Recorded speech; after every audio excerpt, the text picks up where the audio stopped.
Namato Ratana Tayasa. May I pay homage to Triple Zim, the Buddha, Dhamma and the Sangha. My respect goes to my parents and my teachers.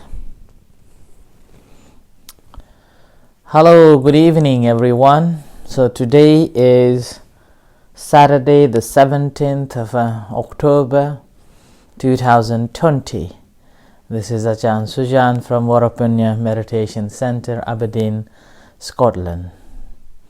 As usual, I am here with you on this night. And thank you everyone for following this Facebook Dhamma talk. Hello Margaret, good evening. Gautam, hello, good evening. And everyone. So today, the Saturday and a half of this October is gone. Day by day, darkness is entering, and we can see that by the 4 or 5 o'clock, around 4 o'clock, getting really dark. And in the morning again, we can see the lights after we finished our meditation at about 8 o'clock. So, days are relentlessly passing, and this needs to be reflected upon again and again by every one of us. It's called the Pachavekana. Need to reflect on again and again. Meanwhile, we have to ask yourself that what have I done throughout this time?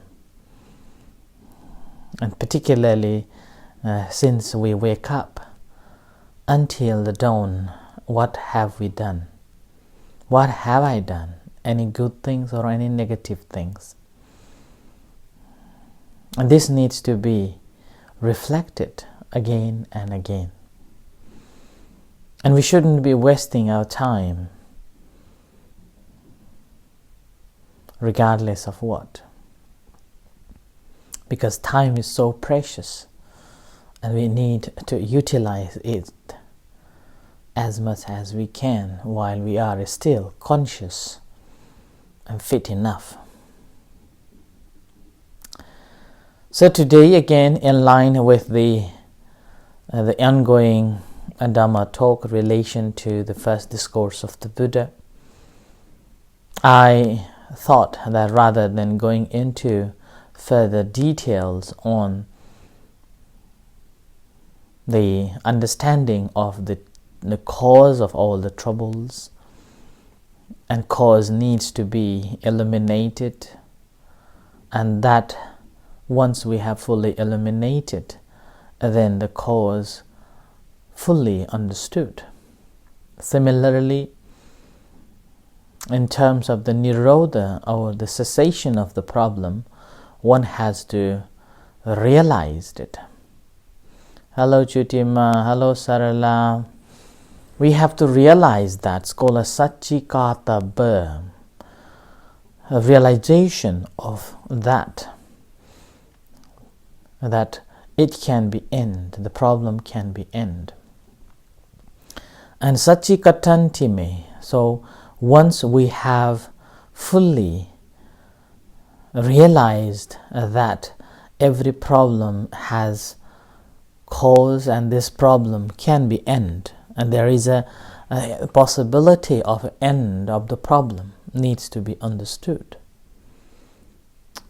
And once we have understood that the cause of the problem can be end properly, rightly and fully, we have to learn to know that there is a way that we can go towards the ending of the suffering. And it needs to be developed, called bhavetabba, needs to be developed. And at the end, fully developed, has been fully developed the path, or basically fully absorbed and understood the path to eliminate the problem. And with this, the completion of the 12 links of the Four Noble Truths. You may come across that the Buddha's teachings, in a summary, it is a Four Noble Truths. In fact, just the Four Noble Truths is not good enough to understand the teachings of the Buddha. It is just the foundation. And what are the Four Noble Truths? There is a problem, dukkha. The problem has a cause, the cessation, the cause, the samudaya. And this cause can be end, nirodha, the cessation of it. And there is a way to end the suffering. And this is the Four Noble Truths. Now this Four Noble Truths, just from the one aspect, is not enough to understand the true meanings of the Buddha, or to be enlightened. One has to understand it in three different aspects of each one of these principles. Dukkha in three different dimensions, suffering, the cause of suffering in the three different dimensions, the nirodha, the cessation, also in the three different directions, and the magga, the path, also need to understand in three different dimensions.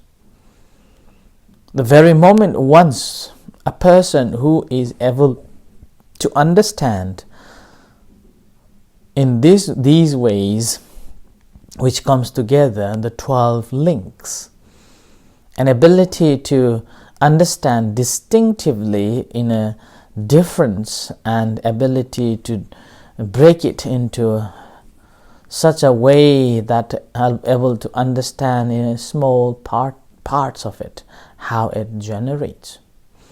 Then that moment he is known as the Buddha or enlightened one.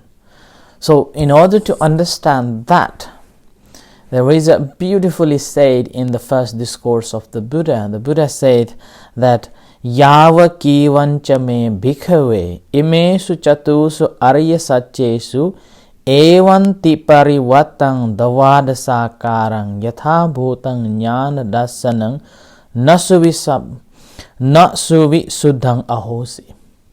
And here saying, as long as these Four Noble Truths in three different dimensions comes together, all together in 12 links, yatha bhutang jnana dasana, haven't seen as they are in different forms, different aspects, nasuvi sattang ahosi, nevatavahang, so long as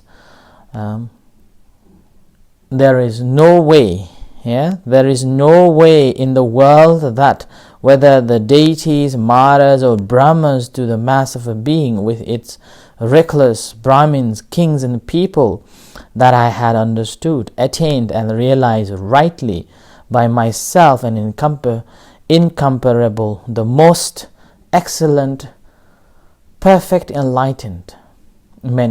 In another word, the perfectly enlightened Supreme Buddhahood. So the Buddha himself, he firmly confirms that to be the Buddha, one has to understand these Four Noble Truths in different aspects that I have been explaining a couple of days. That one has to have an ability to divide each the principles of the dukkha, the problem, the cause of problem, and the cessation of the problem, and the magga, the path to end the problem, in three different aspects, and which comes together up into the 12 links called the dwadasakara aspects. So 12 aspects. And the very moment when he himself said that as long as he didn't realize in these ways, he didn't call himself as the Buddha. And he's used the word called Samma Sambuddha. Samma means rightly, and Sam also self. A Buddha, Sambodhi, means enlightenment. And this is the Samma Sambuddha. And to be the Samma Sambuddha, it's a really very difficult task to understand these all Four Noble Truths. And this is also form of Arahata Jnana. Arahata Magga Jnana means the state that one has fully attained and able to eradicate all the defilements. And that is the Yatha Bhuta, understanding that. So it is with the jnanas that they have, with the jnanas that he attains, called that arises with the simultaneously, it's called a Sabbanyuta Jnana, means ability to comprehend the world within and without, and ability to know all the Dhammas, the conditioned Dhammas. And with that understanding of the conditioned Dhammas, he was known as the Samma Sambuddha. And further, in a second passage of that discourse comes saying that Yatochako me bhikkhave, Yatochako bhikkhave imesu chatusu arya satchesu evanti parivatang davada sakana, which basically means but when bhikkhus, the knowledge of a reality and insight regarding the Four Noble Truths in 3 different aspects and 12 ways become fully clear. So it says, Tawada Sakarang. So Arya Ti Parivatang Tawada Sakarang means in 3 aspects of a 12 different ways, ability to comprehend this Four Noble Truth. And then at that moment, after he had fully understood, fully realized, he declared that in the world Deva, Maras and Brahma, to the mass of a being with its reckless Brahmanas, kings and a people, that he called himself, saying that I had understood, attained and realized rightly by myself in incomparable, the most excellent, perfect enlightenment. So this is how one attained and ability to comprehend this, called Yatha Bhuta Jnana Dasana.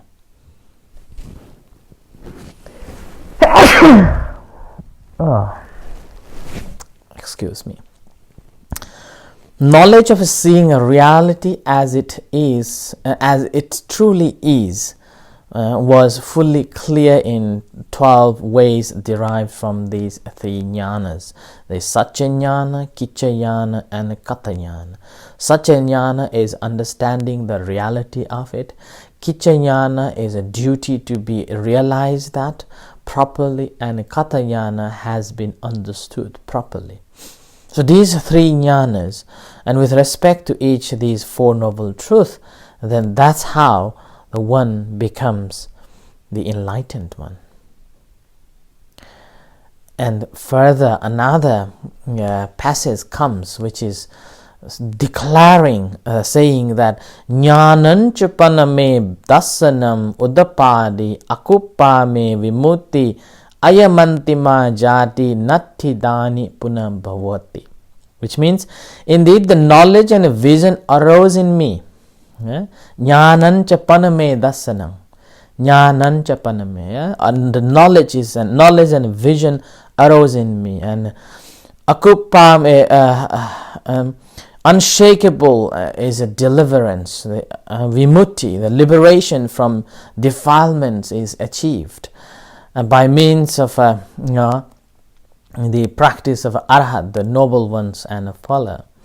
And with this, he was able to eliminate and liberate himself, and says, Ayamantima jati, There is no more any rebirths. Nati dani puno bhavoti. There will be no rebirth anymore. This is the last existence. Now there is no more rebirth for me. O bhikkhus, such knowledge and a vision has arisen in me. So that is how he became the Buddha. And this is again, it's not an easy task to perform, an easy task to understand, and yet it is each and individual's capability to understand the Four Noble Truths. And normally, when we study the Buddha's teachings, we simply study in a basic form of a Four Noble Truth, that this is suffering, this is a cause of a suffering, this is a cessation of suffering, and this is a path to the end of the suffering. And that's just the introduction. And we think that we have fully understood. But when we look at this discourse, what we come to understand that it is not just a basic understanding of the Four Noble Truths, but the three aspects of it in 12 different ways is essential to be realized.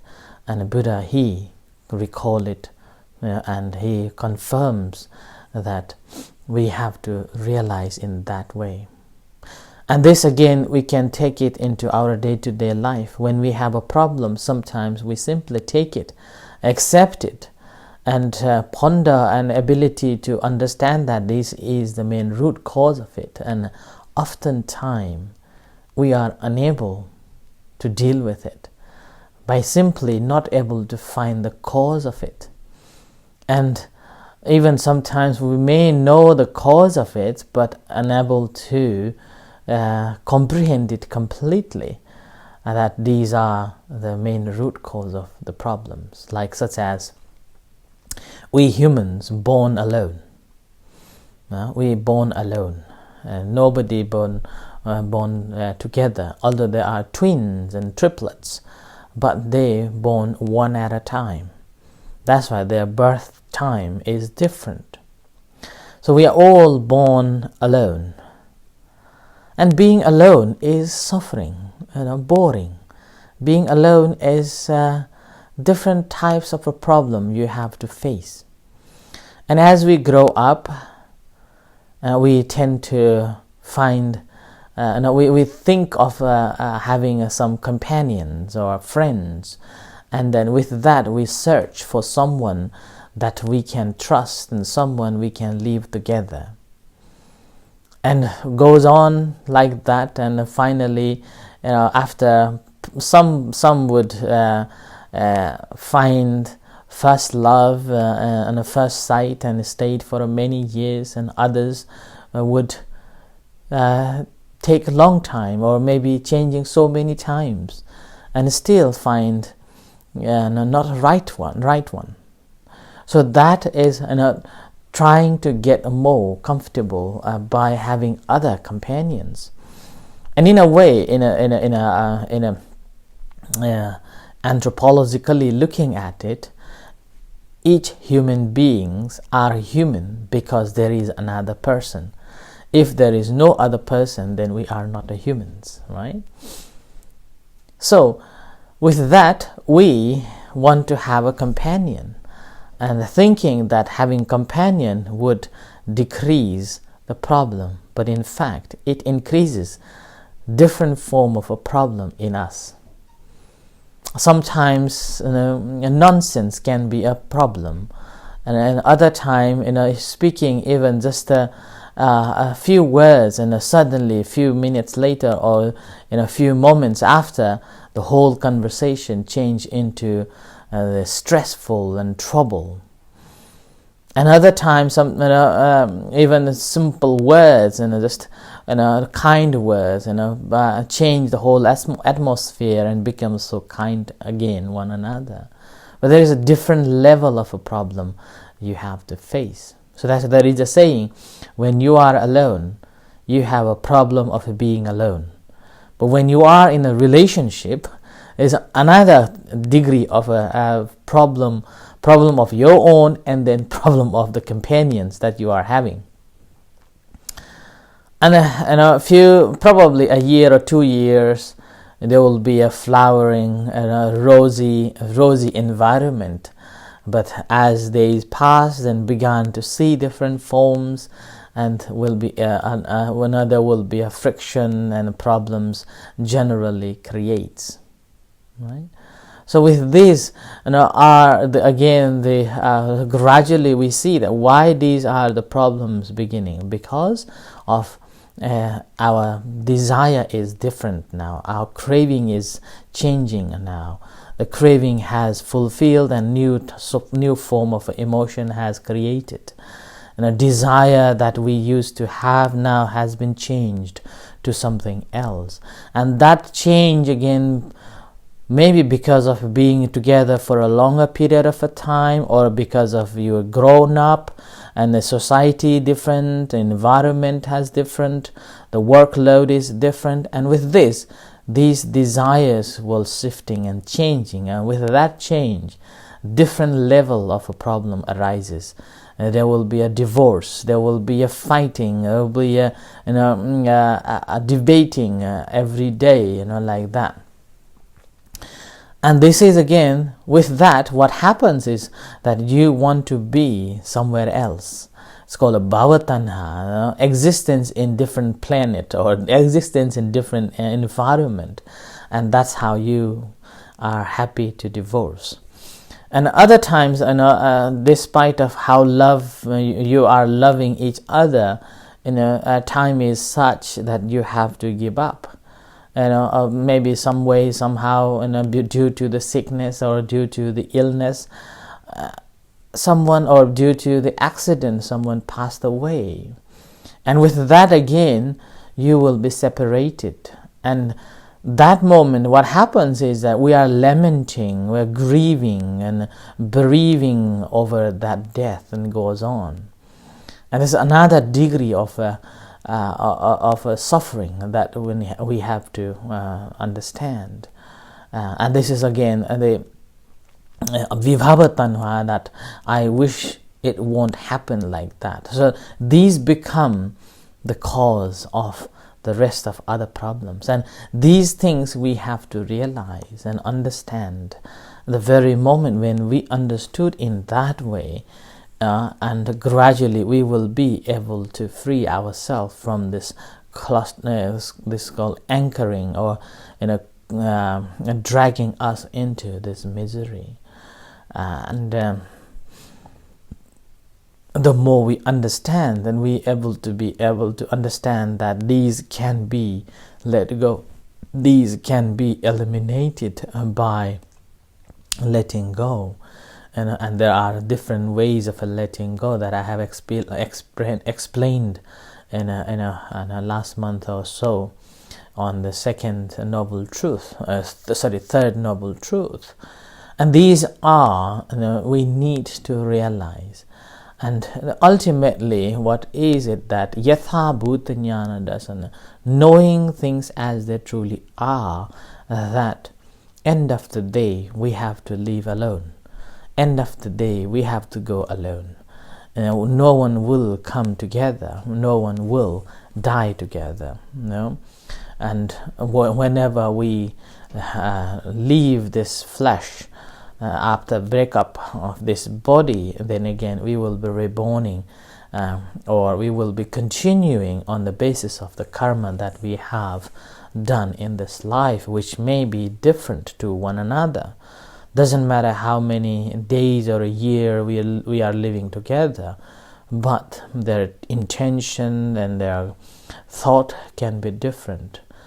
Like someone living together for 25 years but never knew that he had an affair outside of the marriage, but after, when he died, in his funeral, somehow this lady came and claimed that she has got a child with him, like that. That sort of stories are around there too.